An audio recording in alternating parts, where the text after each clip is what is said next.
बच्चों को उस दिशा में खींचने में विफल हो जाते हैं, तो ये कहने लगते हैं कि बच्चों में मोटिवेशन और इंस्पिरेशन की कमी है।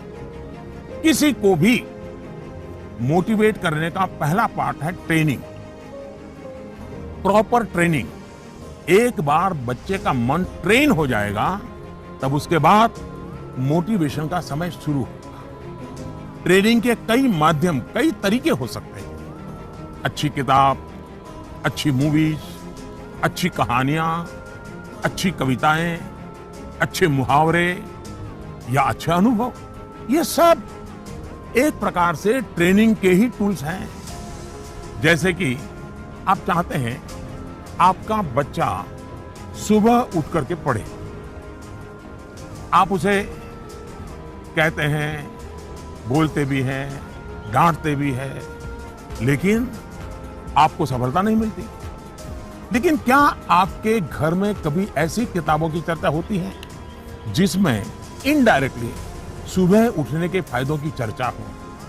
हमारे यहाँ आध्यात्मिक जीवन के लोग ब्रह्म मुहूर्त से ही उनका दिवस प्रारंभ हो जाता है और वो उसी के नॉर्म्स का पालन करते हैं।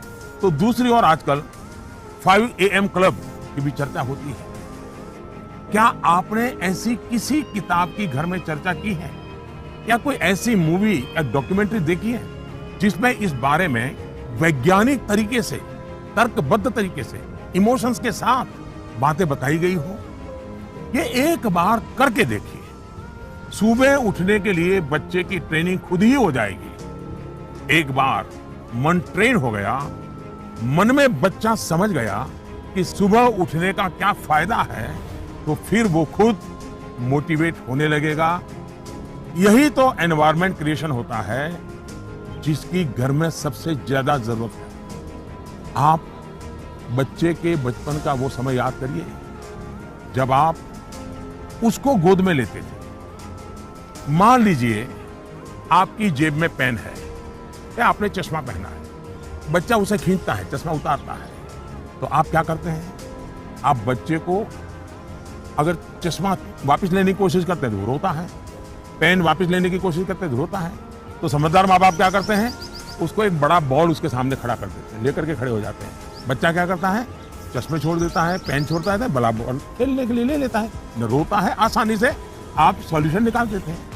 आप उसका माइंड डाइवर्ट करके उसे ज्यादा पसंद की दूसरी पॉजिटिविटी देकर उसे मोटिवेट करते थे। ये जो काम आपने पहले किया है जब बच्चा बिल्कुल छोटा था, वही काम आप अब भी कर सकते हैं। आपने सुना होगा, एक दीप से जले दूसरा।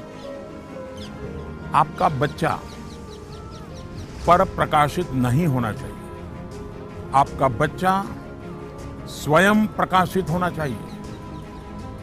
बच्चों के अंदर जो प्रकाश आप देखना चाहते हैं, वो प्रकाश उनके भीतर से प्रकाशमान होना चाहिए और वो आपके जागरूक सक्रिय प्रयासों से संभव है। आप अपने एक्शंस में जो बदलाव दिखाएंगे वो बच्चे बहुत बारीकी से ऑब्जर्व करेंगे। यहां एक और बात की ओर मैं आपका ध्यान दिलाऊंगा। बच्चों को कभी भी भय पैदा करके